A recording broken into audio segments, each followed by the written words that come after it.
တော်တာရှင်များမင်္ဂလာပါရှင်ကျမက KK Read for You Channel မှာစာဖတ်သူခိုင်ဖြစ်ပါတယ်ဒီနေ့ဖတ်ပြဖို့ပေးပို့ခံထားရတဲ့ဝတ္ထုလေးကစာရေးဆရာမောင်တုံညအကြောင်းဆရာရဲ့အနိစ္စဆိုတဲ့ဝတ္ထုတူလေးပဲဖြစ်ပါတယ်ကျမနဲ့အတူလိုက်ပါခန်းစားကြရအောင်နော်တားရေညနေကျရင်မင်းညမနဲ့ဈေးကိုသွားပေးအောင်ဟာမဟုတ်ဘူးဘာမဟုတ်တာလဲမဟုတ်ဘူးမေယာကျွန်တော်သွားပေးမယ်အခုတငယ်ချင်းတွေနဲ့ချိန်ထားလို့မင်းမာလဲမဟုတ်ဘူးမေတားဘောလုံးကန်ချိန်ထားပါတယ်ဆိုပြောဆိုဘောလုံးပိုက်ခါထွက်သွားတော့တားကြီးကြောင့်မကြော့တယောက်ဒေါသဖြစ်ရင်ကြံခဲ့၏ဖခင်ဖြစ်သူဦးထွန်းရီကမကြော့ရဲ့နင့်သားအကြောင်းနင်သိရသားနဲ့ကိုဟာကိုသွားတာမဟုတ်ဘူး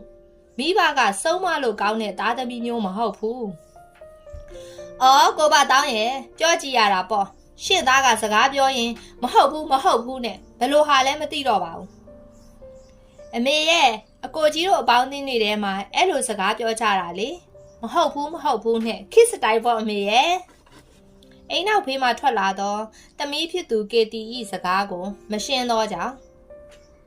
ကိုပါတောင်းမဟုတ်ဘူးဆိုတာအဲ့ဒါဘာစကားတော့စကားပလင်ခံတာလားတော်ကျုပ်ကိုပြောပြပေးအောင်ဘူးပင်ကိုရေလောင်းရင်းနဲ့မကြော့ရီအမေစကားကြောင့်ကိုပါတောင်းကရဲရင်အေးဟေးအဲ့ဒီလိုစကားတွေကတယူတန်ပြောစကားကိုစကားပဲအမှန်ထင်ပြီးပြောတဲ့စကားဟေးသိပြီလားပြောဆိုဖြင့်ကိုပါတောင်းကဘူးပင်ကိုဆက်လက်ရေလောင်းနေ၏တော်လဲနာနေလေးလှုပ်ပါအောင်ယောဂါကဖောက်ပြန်လာအောင်မယ်ဘူးပင်စိုက်ပျိုးရာတွင်ရေများလောင်းနိုင်မှအပင်ကြီးထွားပြီးအသီးများတင်နိုင်၏သို့သောရေကြီးကအဆိုဓာတ်များလွန်းရင်လည်းမဖြစ်သောကြောင့်ကိုပါတောင်းတယောက်ဘူးပင်ရေသွင်းရာတွင်တတိထားရ၏အပင်ချေမှာရေဝတ်သွားလျင်၎င်းမြေကျက်သွားလျင်၎င်းဘူးမြင့်များမှာလွတ်လပ်စွာမသွားနိုင်ပဲအမြစ်ကိုလေမတိုးခြင်းကြောင့်အမြစ်များရိပြီးအပင်သေးသွားနိုင်သဖြင့်ဂယုတစိုက်ပျိုးရ၏မကြောနှင့်ကိုပါတောင်းတို့၏နှစ်ကိုယ်တူဘဝထူထောင်ရာတွင်ကိုပါတောင်း၏ရုံစည်းဝင်ငွေမှာမစားလောက်မကြောမှာတနိုင်တစ်ပိုင်းဈေးရောင်းရသဖြင့်ရောင်းရဲတင်းပြီးချိုးချံစွာနေခဲ့ရ၏သို့သောကံတရား၏မျက်နှာသာပေးမှုကြောင့်မကြောတို့နှစ်ဖက်သောမိဘများစီကအမွေများရရှိလိုက်၍သူတို့စုထားသောပတ်စံလေးနှင့်ပေါင်းကားအိမ်တစ်လုံးဝယ်ခဲ့သည်အသက်ကြီးလာလျင်မပူပင်ဖို့အတွက်စိုက်ကားအစီး20ကိုပါဝင်ငွေအဖြစ်ပိုင်ဆိုင်ထားကြသည်အရွယ်ရောက်လာသောသားသမီး2ယောက်ထဲတွင်ကေတီသည်လိမ္မာရေးချရှိသည်ဇော်နိုင်မာမူရက်ကတ်ထွဲတွင်စိုးပင်နေလေတော့သည်အလုပ်အကိုင်းကိုမကျော်တို့ကစီစဉ်ပေးခဲ့တော်လဲဇော်နိုင်မာမလုပ်ချင်ထို့မြမကကိုကျင့်တရားချွတ်တဲ့သောလူများနှင့်ပေါင်းတင်ခဲ့သဖြင့်မကျော်တို့မိသားစုမှာအရက်ထဲတွင်ဇော်နိုင်ကြောင့်မျက်နှာငယ်ရသည်တညတွင်ဟေးကိုမိဘဘိုးဘွားရဲ့လှုပ်စာကိုယ်တိုင်စားတာဘယ်သူဂယုစိုက်ရမှာလဲဟဲ့ဇော်နိုင်နင်ဟာလေဒီအရေတွေတောက်လာနင့်ဖေသိရင်စူတော့မှာပဲနင့်အဖေကနေကောင်းတာမဟုတ်ဘူးတိုးမဟုတ်ဘူးခမရတို့ကလည်းရှုံနေရပဲကိုပါတောင်းမှာလူကြီးတိတ်ချိန်တွင်အော်ဟစ်နေသောအတန်များကြောင့်နိုးလာ၏ချက်ချင်းဆိုသလိုအိမ်ရှိသို့ထွက်လာပြီဟဲ့ကောင်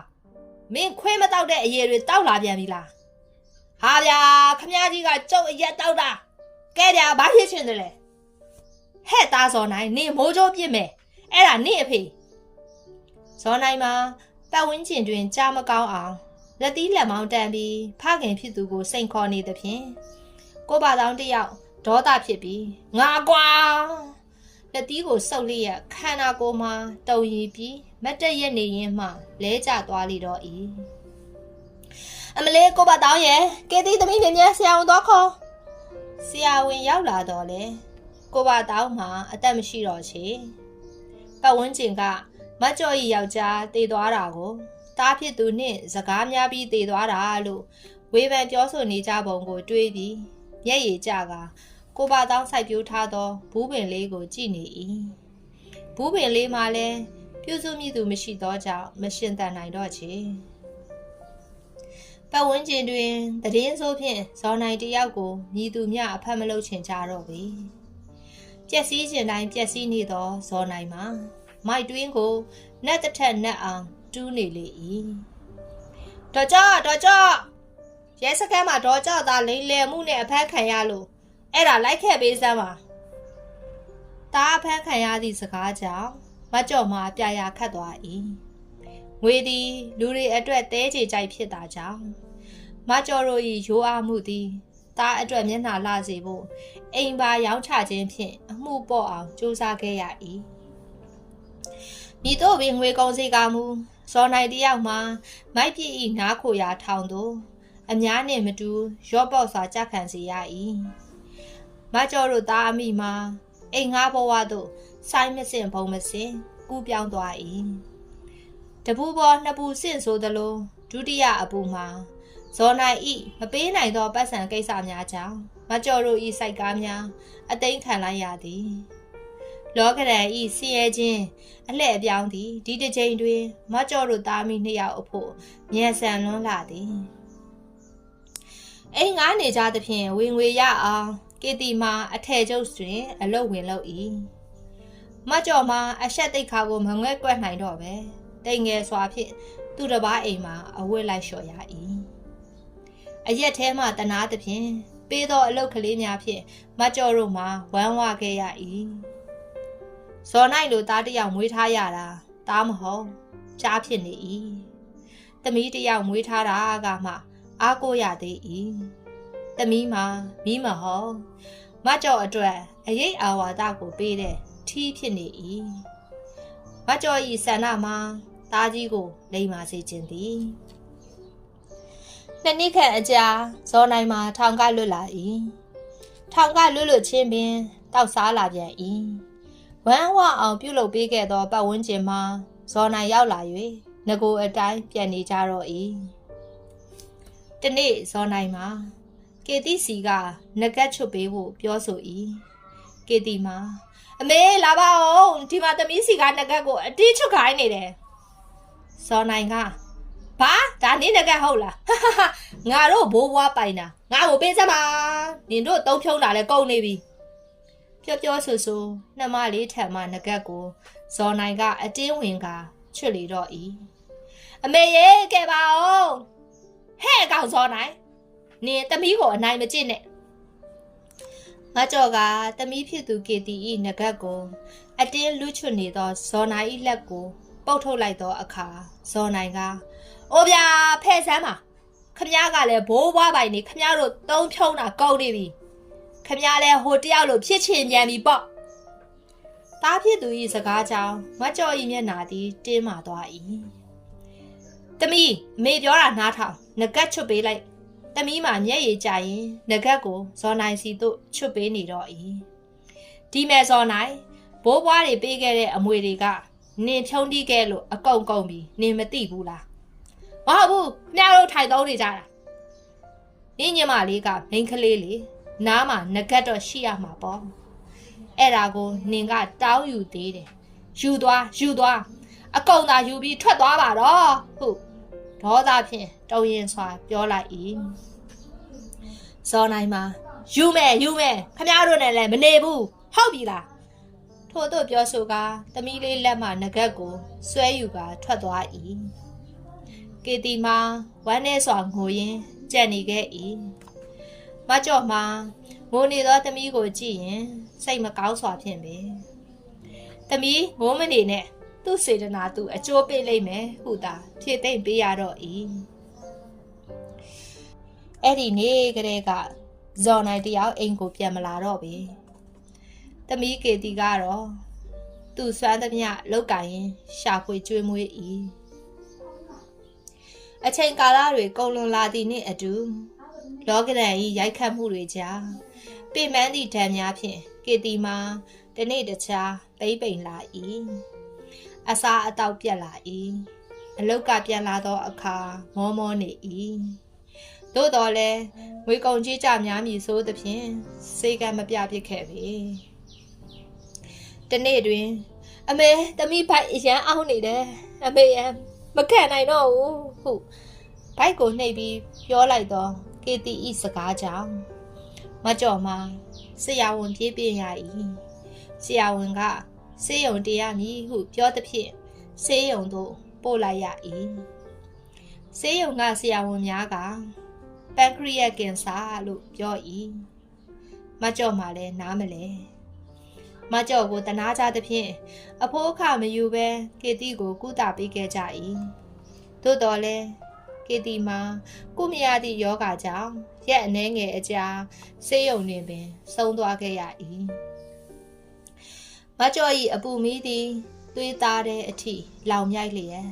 မျက်ရည်များသည်လူကြီးဖြစ်လျက်မထိန်နိုင်အောင်ကြာခဲ့၏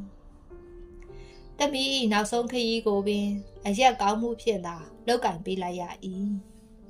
တမီးလေးအတွက်ကြာခဲ့သောမျက်ရည်တွေနှင့်ဝမ်းနည်းမှုသည်မကြော့အဖို့နောက်တစ်ချိန်ဆိုတာမရှိနိုင်လောက်တော့အောင်ပင်ဖြစ်၏သားမိနှစ်ဦးအပြန်အလှန်အားကိုးမိကိုနေရသောဘဝမှာမိမိတဦးတည်းကြံရစ်ခဲ့ချိန်တွင်မကြော့အဖို့နေထိုင်စားသောက်ဖို့ရာပုံမခက်ခဲလာသောကြောင့်အိမ်ငါးဘဝကိုဆွတ်လွတ်ခါလမ်းဘေးအိမ်တိုင်းသမားဘဝအဖြစ်လောကဒဏ်၏ရိုက်ခတ်သမျှကိုခံစားခဲ့ရ၏ဝမ်းရည်အတွက်အသက်ကြီးမှတောင်းရန်စားသောက်ရသည့်အဖြစ်ကိုပင်ရောက်ရှိခဲ့လေသည်ပထမဆုံးစတင်၍တောင်းရန်ချိန်များတွင်မကြော့အဖို့အသားမကျသောကြောင့်အတော်ပင်ခက်ခဲခဲ့၏တစုံတစ်ယောက်စီမှတောင်းရန်ရမည့်အချိန်တိုင်းတက်ပြင်းအချိန်ချင်းချမိ၏တနစ်ခန့်ကြာသောအခါ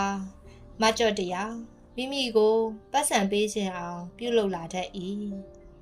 မိမိကိုထမင်းကျွေးသောအလုပ်အဖြစ်လဲတန်မိုးထားတတ်လာ၏မကြော့သည်လက်လေးဖြန့်ကပတ်စံကိုတောင်းနေလျက်နှုတ်မှလည်းမိမိတောင်းသမျှကိုပေးတဲ့လူမပေးတဲ့လူညီသူမျှမခွဲခြားပဲအားလုံးကိုမြစ်တာပို့ပေးနေမိ၏စိတ်ရင်းစေတနာမှန်လို့လားမသိမကြော့မှာစားဖို့တောက်ဖို့မပူပင်ရတော့ပင်စားတောက်စရိတ်ပြည့်ပြီဆိုရင်လဲထက်မတောင်းတော့ချေလောဘကိုအတော်သက်၍တဝမ်းဝါယုံဖြစ်ပင်ရောင်ရဲတတ်ဖို့စိတ်ကိုလေ့ကျင့်ထားပြီးဖြစ်တော့၏တနေ့သောမနက်ခင်းအချိန်တွင်မကြော့တယောက်လမ်းမေးလက်ဖက်ရည်ဆိုင်တွင်ပတ်စံလိုက်တောင်းနေ၏လက်ဖက်ရည်ဝိုင်းတစ်ဝိုင်းအရောက်တွင်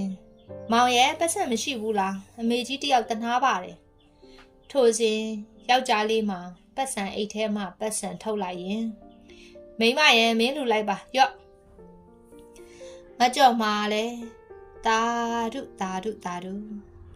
စိတ်သွားတိုင်းကိုပါလို့လိုရင်ဆန္ဒတွေပြည့်စုံကြပါစေကွယ်လို့စုပေးစကားပြောပြီးနောက်လက်ဖက်ရည်ဝိုင်းနောက်တစ်ဝိုင်းသို့ပြောင်းခါ